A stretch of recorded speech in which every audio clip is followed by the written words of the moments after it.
उन्होंने बोला यार राजू रखा था, मुझे तो पता ही नहीं मैं वहाँ काम कर रहा हूँ। उन्होंने वो कैसेट के अंदर वो मैंने फीमेल लिरिक्स थे लेकिन मैंने गा रखा था, तो उन्होंने बोला ये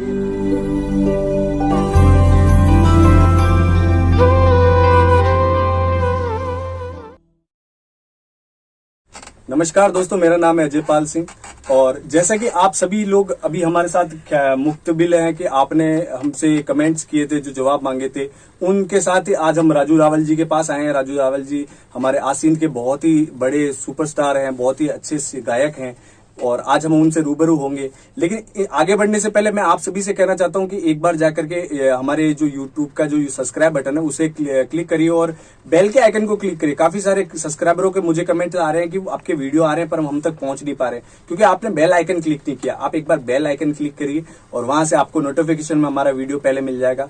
तो वीडियो में आगे बढ़ते हैं। हमारे साथ में है राजू रावल जी। सर, मैं आपका बहुत बहुत स्वागत करता हूँ हमारे यूट्यूब चैनल पे। जय श्री राम सभी भाई ने, जय श्री कृष्ण जी। अच्छा, मारो नाम तो राजू रावल है, वो सब जानो यहाँ पर। जो ओरिजिनल नाम तो राजू नाथ है क्योंकि मैं योगी समाज में बिलोंग करूँ जी। और मम्मी को नाम सुंदर देवी है जी। पापा को नाम मोहन जी है। आपके पिता का व्यवसाय क्या था? पिताजी जैसे कृषि का काम करते थे जी। और ये जो ये आपने चूने का काम था, कारीगरी का। तो म्यूजिक के अंदर आपका इंटरेस्ट कैसे बना? म्यूजिक वो बचपन से सुनता था, जैसे पिताजी थे तो वो ऑडियो कैसेट वगैरह चलाते थे, भजन वगैरह, तो उनसे मैं बचपन से वो सुनने लग गया था। उसकी वजह से मुझे वो थोड़ा सा इंटरेस्ट था। तो आपने जब म्यूजिक की ओर देखा तो आपको क्या लगा कि यार मुझे इस लाइन में आगे जाना चाहिए? तो वो मोटिवेशनल कहाँ से मिला आपको कि म्यूजिक के अंदर मुझे कुछ करना चाहिए? वो जैसे कि हमारे गांव के पास में एक गांव है भैरखेड़ा जी, वहाँ पर तेजाजी महाराज का वो मेला लगता है हर साल ही जी। तो उसमें क्या है कि भजन संध्या रहती है जी। तो उस टाइम वो भजन संध्या थी तो मैं और मेरे 5-10 मित्र लोग वहाँ गए थे देखने के लिए। नॉर्मल कोई कलाकार आए थे तो प्रोग्राम चल रहा था। मैंने बोला एक भजन में भी गाना चाहता हूँ। तो मैं उस टाइम करीबन 10-11 साल का था। अच्छा। तो मेरे भाई था तो उन्होंने उस कमेटी गण से बात कर के और मेरा जैसे कि नंबर ऐड करवा दिया कि भाई एक भजन की भाई वो प्रस्तुति देंगे। तो मेरा जैसे ही नंबर आया तो वो डर तो बहुत ज्यादा लगा था वैसे क्योंकि फर्स्ट बार मंच पे जाना वो तो फिर भी हिम्मत करके मैं चला गया।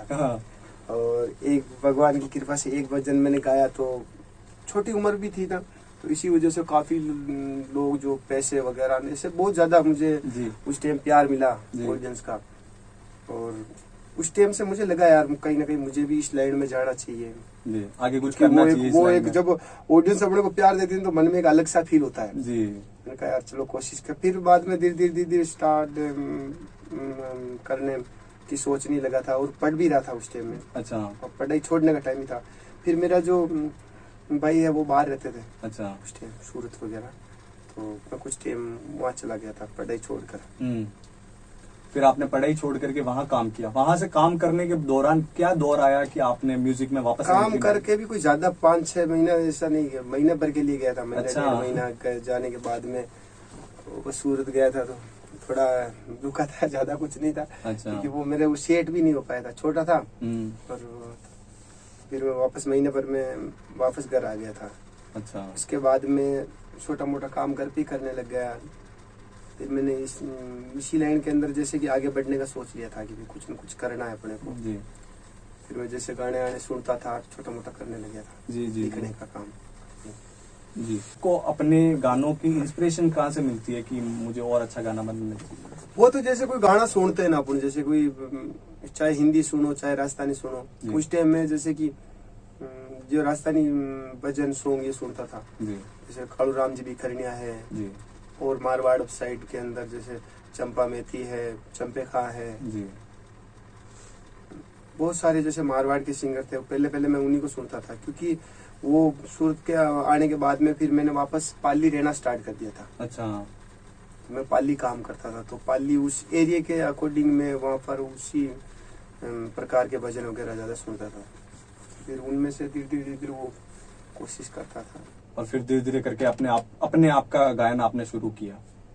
हाँ, फिर वो मैं लिखता था जैसे कॉपी के अंदर कि भाई थोड़ा बहुत ये हुआ, थोड़ा बहुत अब लिख तो लिया पर गाऊं कहाँ जी। क्योंकि ना तो कोई मुझे पता था कि कोई स्टूडियो है या कोई कंपनी है। हाँ। तो सिस्टम था नहीं। और क्या एज रही होगी उस वक्त आपकी?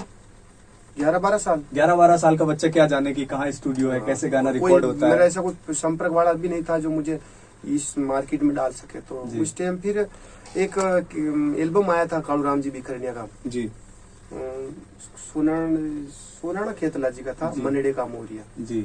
उस पे क्या है कि मनमीत कैसेट के नंबर लिखे हुए थे। अच्छा। वो कैसेट मैंने देखी थी तो उसमें नंबर थे, तो मैंने मनमीत कैसेट पे कॉल किया था उनको। गणपति नागर है सुमेरपुर के, उनको कॉल किया था, तो उन्होंने कॉल उठा लिया और फिर मेरी बात हुई कि मैं गाना चाहता हूँ, ये फोक है। तो उन्होंने कहा कोई नहीं, सुमेरपुर आ जाओ जी। फिर मैं आसीन से चला गया था सुमेरपुर जी। एक बार उनसे मिलकर आया, बातचीत हुई, उन्होंने कहा चलो ठीक है आपको मौका देंगे जी। फिर बाद में आ गया। उसके बाद में कुछ दिन और कोशिश की मैंने, क्योंकि वो तो नहीं था ना कि भाई ये अभी बुलाएंगे कल बुलाएंगे। फिर महीने 1.5 महीने बाद में गणपति जी ने बोला कि भाई हमारी जोधपुर रिकॉर्डिंग है जी, तुम जोधपुर आ जाओ। और उस टाइम में पाली था। अच्छा छोटा मोटा, तो मैं पाली से फिर जोधपुर चला गया था। जोधपुर उनका वो रिकॉर्डिंग चल रही थी, मैं भी गया, लेकिन अब नॉलेज नहीं था थोड़ा बहुत, तो उस टाइम मुझे कुछ नहीं कर पाया मैं जी जी जी। फिर मैंने कहा और सीखेंगे जैसे। फिर कुछ टाइम बाद में, महीने 2 महीने बाद में, फिर वापस मैंने और नंबर निकाले नाइस कैसेट के जी। दीपक जी आडवाणी वगैरह पाली की थे, मैं उस टाइम पाली था। तो फिर मैं उनसे मिला जी। फिर उन्होंने बोला कि यार चलो ठीक है, गाने दिखाए उनको, तो उनका चलो ठीक तुम्हारा कुछ करेंगे, चलो कुछ बात करेंगे। उसी के दौरान फिर कुछ टाइम बाद में गणपति जी का फोन आया मेरे।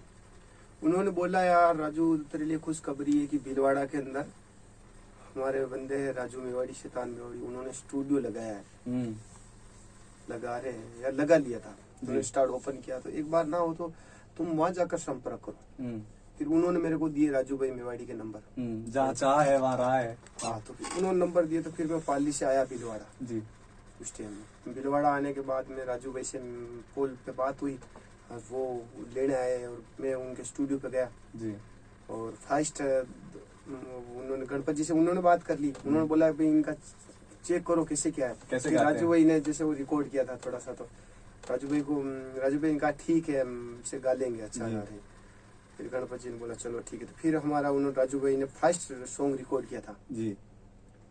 और वो एक रिकॉर्ड किया था और वो ले गया था, मैं गणपति जी को दिया था जी जी। फिर कुछ दिन बाद में 2 गाने और रिकॉर्ड करवाए। अच्छा, वो ले गया था। ऐसे करके आपने सिलसिला शुरू किया, में चलता ही रहा थोड़ा बहुत, क्योंकि फिर बाद में वो जो एक गाना मैंने दिया था नाइस वाले ने, वो सुनने के लिए रखा था, मुझे तो पता ही नहीं मैं वह काम कर रहा, उन्होंने वो कैसेट के अंदर डाल दिया था। अच्छा, अब कैसेट के अंदर आया तब मेरा नाम तो था नहीं कैसेट पे जी, आपको क्रेडिट नहीं मिला, उसको नाम फोटो कुछ नहीं था, पीछे एक फोटो लगा रखा हल्का फुल्का, उस पर लिखा रखा राजू नाथ, राजेश नाथ कुछ कर। और उसमें आगे मंगल सिंह जी थे, पीछे नीलम थी, और उसमें फर्स्ट 1 नंबर का गाना वो करीबन मेरा ही था जी। तो मंगल सिंह जी कैसेट, क्योंकि मैं उस टाइम मंगल सिंह जी को सुनता था, तो मैंने कहा मंगल सिंह जी नहीं कैसेट है ये, तो ले लो। और उस टाइम हमारा परिचय नहीं था, वो कैसेट ली मैंने। जब कैसेट को चल रही तो उसमें फर्स्ट गाना तो मेरा वाला ही बज रहा, एकदम से शॉक। हाँ, मैंने कहा यार ये मेरा ये गाना कब रिलीज हो गया। मैंने कहा चलो हुआ तो करीब खुशी हुई उस वक्त, जैसा भी नाम नहीं, पर मुझे ऐसा कुछ नहीं लगा। मैंने कहा चलो अपना गाना तो आ गया। फिर वो मैंने उनसे बात की तो उन्होंने कहा यार हमें अच्छा लगा तो हमने डाल दिया गाना जी, चलो ठीक है। फिर कुछ टाइम बाद में ऐसे चलता रहा। फिर बाद में मैंने गोपाल जी गुजर विजयनगर, अभी तो वो नहीं है हमारे बीच में, लेकिन उनके नंबर मिले थे मुझे, तो फिर मैंने उनको कॉल किया, तो उन्होंने बोला कोई नहीं तुम यहाँ आ जाओ पुष्कर। तो वो उस टाइम पुष्कर थे मेले, जैसे उस टाइम क्या मेले के अंदर शॉपें लगती थी, कैसेटें वगैरह आती थी बेचने के लिए, एक बड़ा शॉप एरिया होता करता था वहाँ पे, बहुत सारे स्टॉक सेल्स होते थे, स्टॉक सेल्स। तो उस टाइम गोपाल जी वहाँ थे, तो मैं वहाँ चला गया। गोपाल जी से मेरा मिलना हुआ और उन्होंने मुझे बताया कि चलो कुछ करेंगे। उससे पहले मैंने एक 8 गाने रिकॉर्ड कर लिए थे। ओहो, राजू भाई के वहाँ। अच्छा, लाइव गाने थे उस टाइम, तो लाइव गाने रिकॉर्ड करके फिर मैंने वो गोपाल जी को सुनाए, मैंने वो 8 गाने। अच्छा, तो उनमें से जैसे कि एक गाना था जो उनको अच्छा लगा, पसंद आया कि भैया ये गाना ठीक है, जैसे फिर गोपाल जी ने कहा चलो ठीक है। तो फिर गोपाल जी के साथ वो मुझे ले गए थे दिल्ली अच्छा। दिल्ली वहाँ रिकॉर्डिंग हुई थी, और एक गाने की रिकॉर्डिंग दिल्ली हुई, और एक गाने की रिकॉर्डिंग दिल्ली हुई थी। और उसके बाद में उन्होंने वापस लाइव रिकॉर्डिंग रखी जयपुर जी। वो जो मैंने गाने किए थे ना, उन्हीं गानों को वापस रिकॉर्ड करने का, जैसे कि तो फिर एक गाने को जयपुर रिकॉर्ड किया, एक को दिल्ली कर लिया था।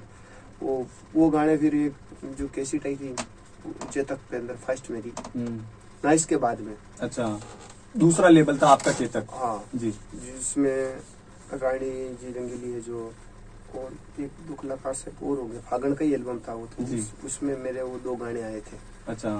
तो ऐसा कुछ करता रहा, पर उससे मुझे कुछ नाम नहीं मिला। जैसे कि वो करने के बाद में और कोशिश की, एक तेजा है वो उससे कुछ नाम मेरे को मिले ही नहीं। थोड़े दिन बाद भी एक ऐसी में और गया था मैंने, लोकगीत कुछ था, उसमें भी कुछ नहीं चला। फिर उसमें भी वो गाने थे, कुछ गाने पर दूसरों के चल गए, मेरे नहीं चले थे। हाँ। आपने कोशिश की, परंतु आपने हार नहीं मानी, आप लगातार उस जगह बैठे रहे, बने रहे। नहीं, उनमें गाना का मैटर क्या था कि जो मेरे जो 8 गाने सिलेक्ट किए थे ना जी, उनमें से एक गाना था ना, तो वो जो गाना था जो गोपाल जी बिसाव ने बोला कि ये फीमेल वॉइस के लिए अच्छा है, कोयल बोली थोड़ी मांझल रात। अच्छा। तो वो गाना उस टाइम रानी जी ने गा दिया था। अच्छा। और वो मेन गाना हो गया, तो वो गाना चल गया था उसके साथ। अच्छा। और वो फीमेल वॉइस कवर में था। हाँ जी। वो मैंने फीमेल लिरिक्स थे, लेकिन मैंने गा रखा था, तो उन्होंने बोला ये इनसे अच्छा रहेगा। तो उन्होंने गा लिया था, और उस एल्बम में वो गाना चला था जी। मेरा कुछ नहीं चला था उसके बाद में। फिर बाद में तेजा जी का एल्बम करने की हमने सोची जी। तेजा जी का एल्बम किया था, उसमें मैंने 2 गाने गाए थे। अच्छा। उसमें भी वो दोनों गाने 2 आर्टिस्ट ने वापस गा लिए। अच्छा। उनमें भी वो मेरे नहीं चले। तो एक चीज पूछना चाहता हूँ, ये लिरिक्स आप खुद लिख रहे थे? हाँ, मेरी जी, आपके लिरिक्स होते थे और दूसरे आपके बाद में गा लेते थे? नहीं, जैसे उस टाइम के कंपनियों का ऐसा होता था कि यार ये गाना ठीक है, तो इस पे जैसे ट्रैक बन गया एक बार, तो फिर वो कंपनी वाले दूसरे सिंगर से भी उस ट्रैक पे गवा सकते हैं, क्योंकि वो आपकी आवाज के अंदर कमियां निकाल सकते हैं। फिर उनके पास में एक अथोराइज होता है कि नहीं, उनको नहीं लगता, उनको ऐसे लग जाता है कभी बार कंपनी को, तो यार जैसे कि अभी ये नॉर्मल सिंगर है, अगर अच्छी कंपोज है, अच्छा म्यूजिक है, इस पे अगर बेटर कलाकार गा दे तो गाना क्लिक हो जाएगा। और वो मार्केटिंग का तो फर्क पड़ता ही है, क्योंकि अगर कोई फेमस कलाकार गाएगा तो वो तो क्लिक होगा ही डायरेक्ट। नया बंदा इतना एकदम नहीं होता ना जी। तो भाई हो सकता हो उसी टाइम, और उन्होंने वही चल मार्केटिंग पॉलिसीज होती है कंपनियों की जी, बिल्कुल सही होता था पहले। हाँ, ये बहुत ज्यादा अभी नहीं होता एग्जैक्टली, क्योंकि अभी एक हर एक यूट्यूब का ट्रेंड आ गया। पहले तो ऐसा होता था कि जब अगर कोई बंदा गा भी ले ना कैसेट, तो उसे बेचे कहाँ जी। कंपनी के ऊपर सारा निर्भर था कि अगर कंपनी को निर्भर होना पड़ता था दुकानदारों के ऊपर। जैसे कोई अब रामदेव राम कोई एल्बम चलाना ना चलाना उस टाइम उन दुकानदार है या फिर काफी जो लोग हैं उनके मार्केटिंग वाले होते हैं, पूरा डिपार्टमेंट होता है, वो सबसे मिलकर ही करे तो वो चल सकता था, वरना तो अब वहाँ तक सेल कौन करे कैसेट जी। सही बात, क्योंकि अब सिंगर के पास कंपनी नहीं है तो बस वही है। और सिंगर के पास में बड़ा लेबल, उस टाइम में बहुत स्ट्रगल हुआ करता था आर्टिस्ट का। इस चीज से मैं भी रूबरू हूँ, मैं भी जानता हूँ, क्योंकि उस टाइम वो दौर ऐसा था, स्टूडियो भी कुछ नहीं था, स्टूडियो भी नहीं थे, वो एक भीलवाड़ा स्टूडियो होते, भीलवाड़ा में था, राजू भाई ने खोला था। उससे पहले बस जोधपुर था या जयपुर जी। अभी तो घर घर में स्टूडियो बन चुके हैं जी। बिल्कुल सही।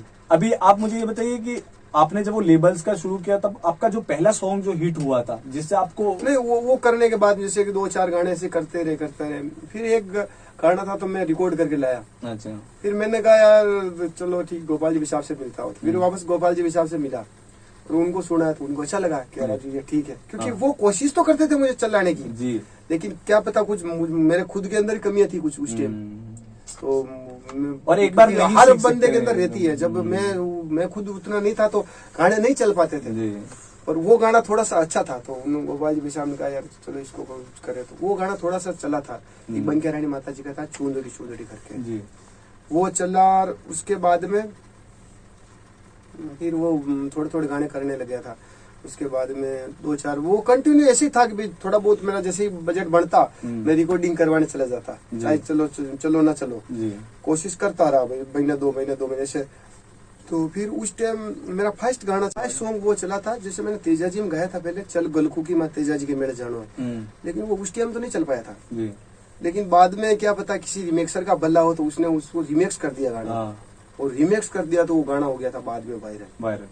फिर वो फर्स्ट गाना मेरा वो चला था, जैसे तेजा जी के बेड़ा जानो। थोड़ा गा के सुनाते तो आप हमें थोड़ा। तो वैसे अरे चल गल की माँ ये तेजा जी के मेले जानो ये चलन करा, ऊपर उस कंपोज फिर मंगल सिंह जी ने गाया था, चल जमकुड़ी बियान, चल जमकुड़ी बियान। हाँ, वो तो उस टाइम पहले वो ओरिजिनल वो था।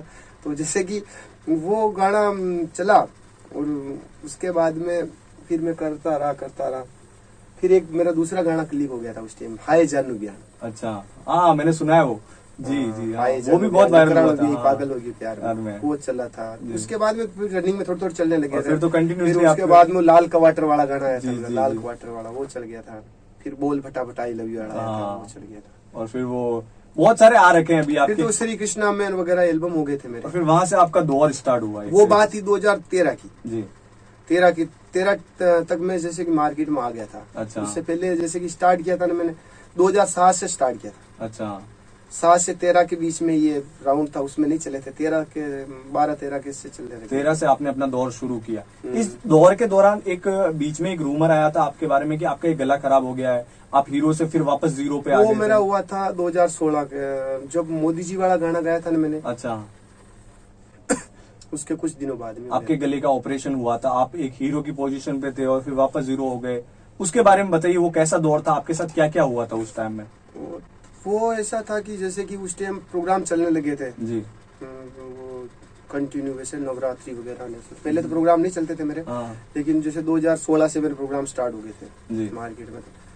उस टाइम नया नया गाना भी था और मैं प्रोग्राम भी ज्यादा थे, तो हो सकता हो कुछ ऐसा इशू हुआ रेगुलर कंटिन्यू गाने की वजह से, फिर गले में थोड़ी सी तकलीफ आने लगी। लेकिन कुछ डेटे बुक थी तो फिर यार वो करना भी पड़ता है। तो 2-4 किया तो फिर गले में तकलीफ आ गई।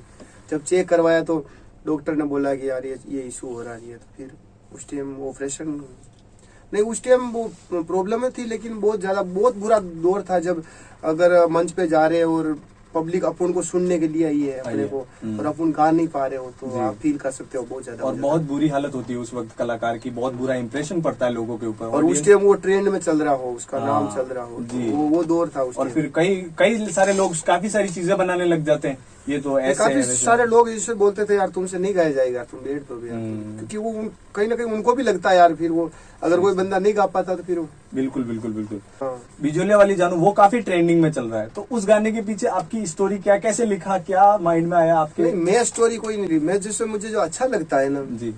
और स्टोरी तो आज की टाइम में दुनिया के सामने कुछ छुपी हुई नहीं, क्या है जो क्या है, जो लोग पसंद करते हैं, जैसे कि भाई ये है, तो मैं बस उसी टच में गाता हूँ जी। और मेरे ज्यादातर जो गाने हैं लव सॉन्ग है, सैड सॉन्ग, ऐसे ही रहते हैं। अभी उससे पहले वो चॉकलेट वाला गाना गाया था, हाँ, वो भी अच्छा चल रहा था।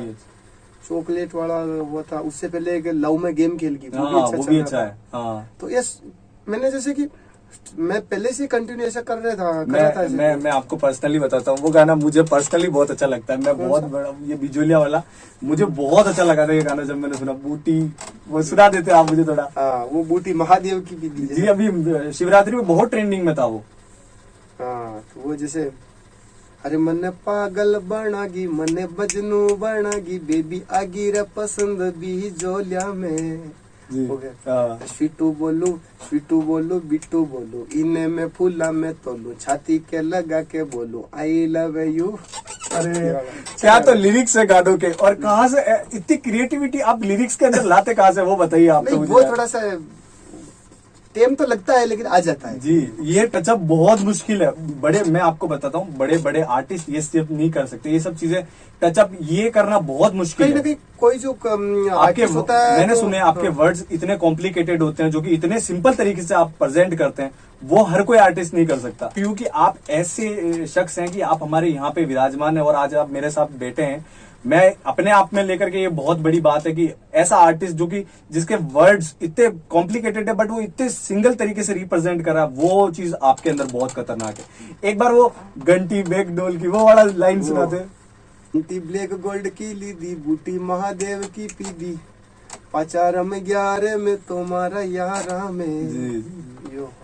उसके पीछे आपको क्या ऐसे लिरिक्स कहाँ से लेते हैं आप?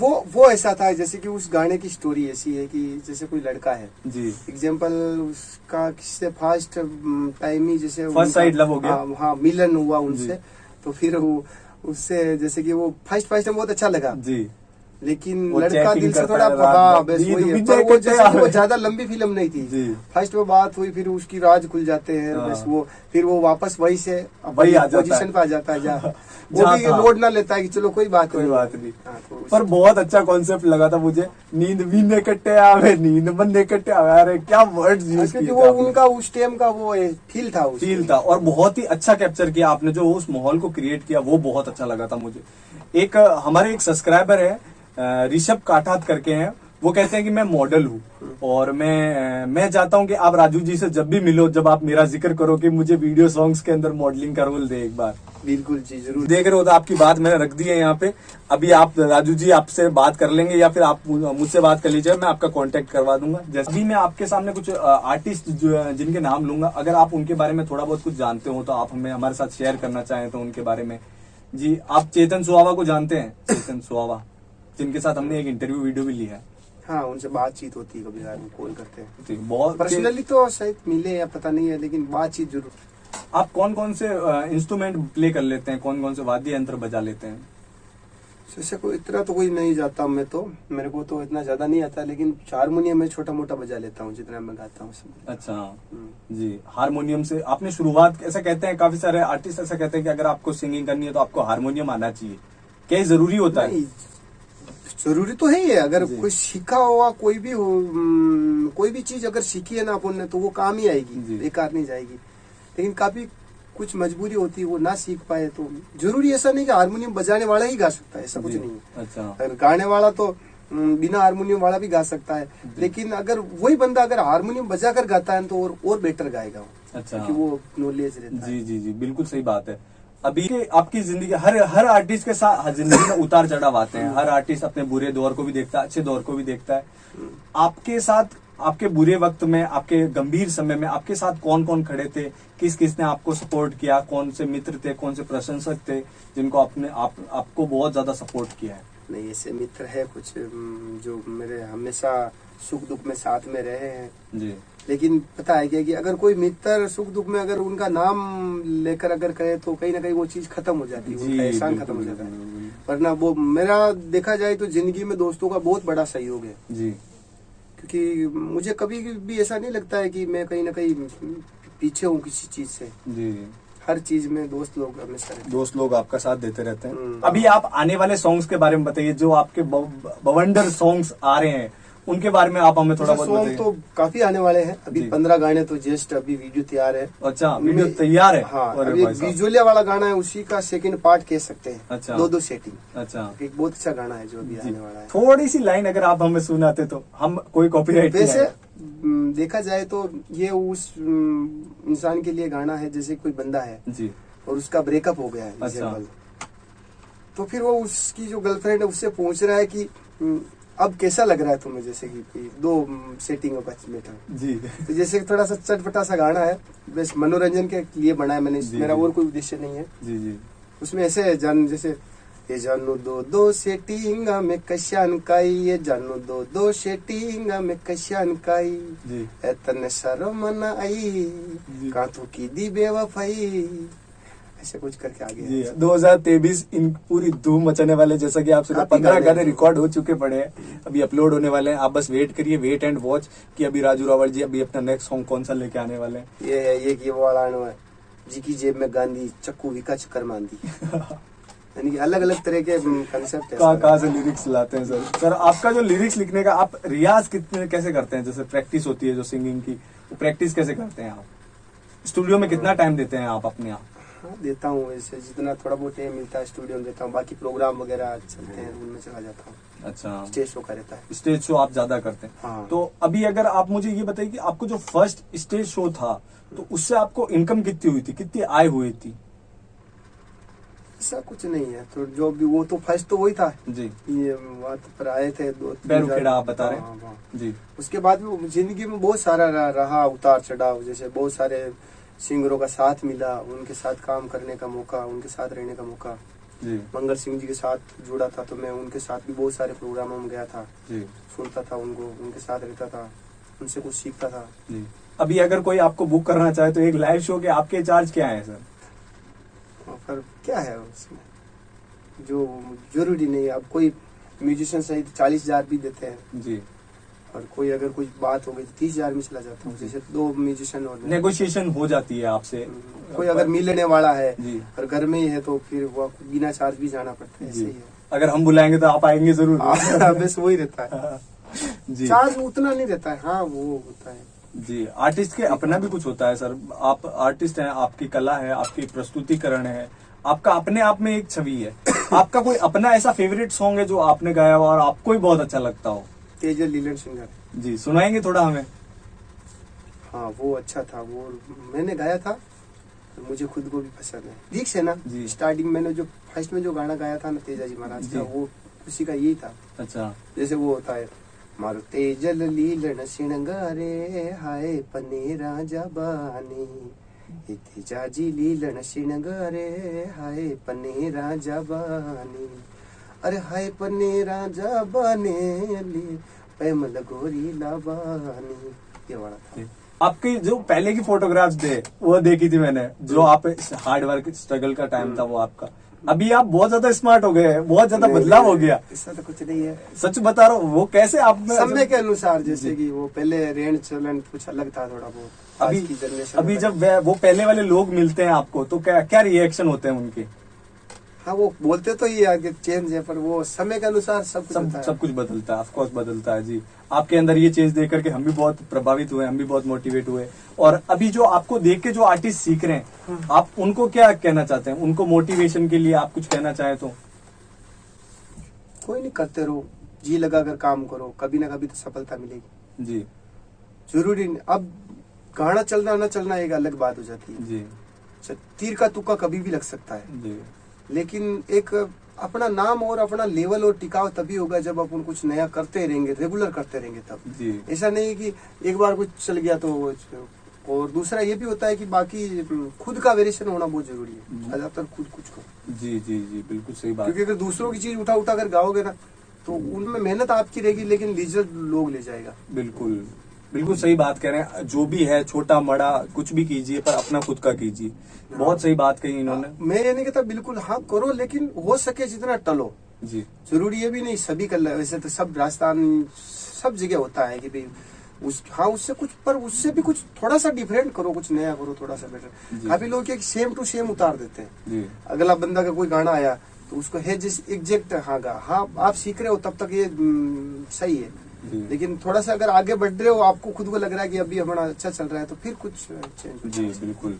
और ये थे हमारे साथ में राजू रावल जी, जो कि बहुत ही बहुत ही अच्छे और उम्दा किस्म के शख्सियत हैं। इनका गायन भी एक तरीके से अलग है, एकदम से बवंडर है, एकदम से तूफान है। मैं क्या कहूँ, मैं जितने शब्द कहूँ उतने कम है, क्योंकि इनकी क्रिएटिविटी मैं सॉन्ग्स के अंदर देख चुका हूँ ये किस तरीके का गाते हैं। और बहुत ही जल्द इनके सॉन्ग्स आने वाले हैं, आपको यूट्यूब पर अवेलेबल हो जाएंगे। आप उन्हें सुन करके सुनिए और थिरकिए वो गाने किस तरह से आपके माइंड में और आपके दिल में उतरते हैं। आप सभी से निवेदन है कि आप अजय पाल सिंह इनके नाम से चैनल है ये, तो आप सभी से निवेदन है कि इस चैनल को सब्सक्राइब करें। और ये बिल्कुल नए और भी आपके बीच में इंटरव्यू लाएंगे, जैसे राजस्थान के बाकी कलाकार जिनका ये नहीं ले पाए अभी तक, तो उनका भी आपके बीच में। राजस्थान के सारे आर्टिस्ट के साथ हम कोलैब वीडियोस बनाएंगे और आपके कमेंट्स में बताइए आपके ओपिनियन कि अगले इंटरव्यू में आप किसको देखना चाहते हैं। और मैं बेशक कोशिश करूंगा आपके पास उन शख्सियत को पहुंचाने की थी।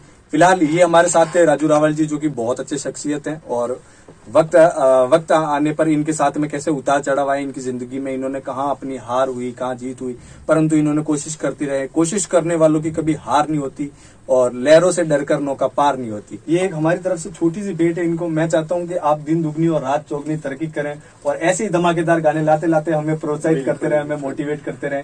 धन्यवाद सर।